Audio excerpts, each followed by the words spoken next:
Madam President, last Thursday, Democrats released their plan for a Green New Deal. Although plan might be a bit of a stretch, it's more like a wish list. Because while Democrats announced their desired outcomes like getting rid of fossil fuels or upgrading every single building in the United States, they provided no details at all about how to get there. In particular, they failed to provide any details on how to pay for the staggering costs of what they're proposing to do.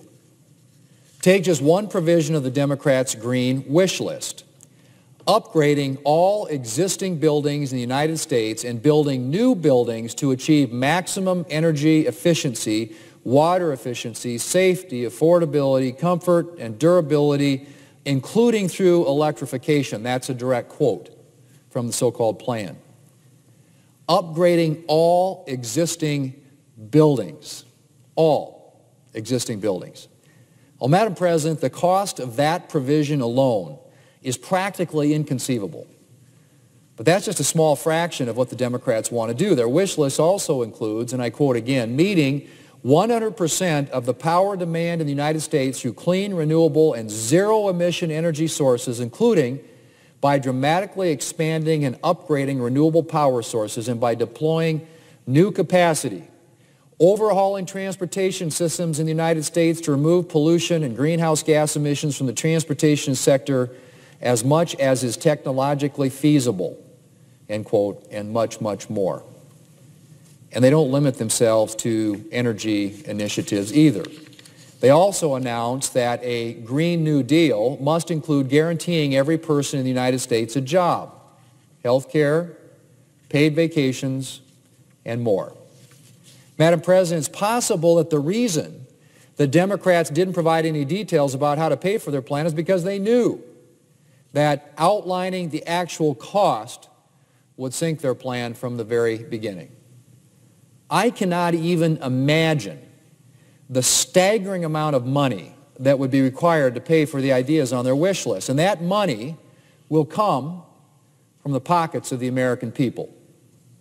Like other socialist fantasies, this is not a plan that can be paid for by merely taking money from the rich.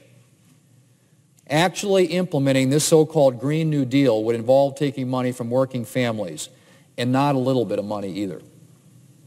Madam President, before the introduction of last week's absurd resolution, the Green New Deal was modeled and projected to cost American families up to $3,800 a year in higher energy bills. $3,800 a year in higher energy costs would be hard enough for most working families that I meet. But that would be just the tip of the iceberg under the Democrats' plan.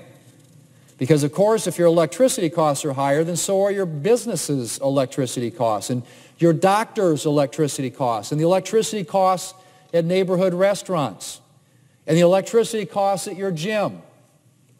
And all of these places are going to charge more money to cover their cost increases. And so you're going to be paying more in electric bills and more on everything else as well.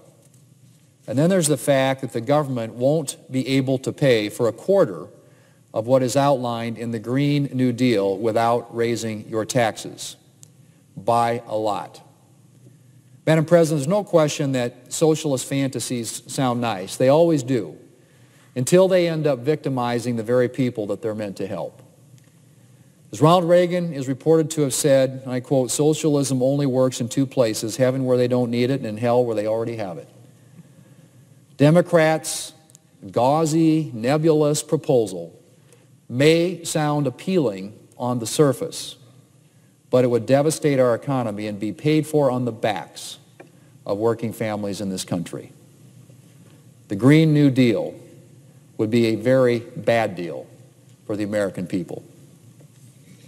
Madam President, I yield the floor. I suggest the absence of a quorum. Clerk will call the roll. Mr. Alexander.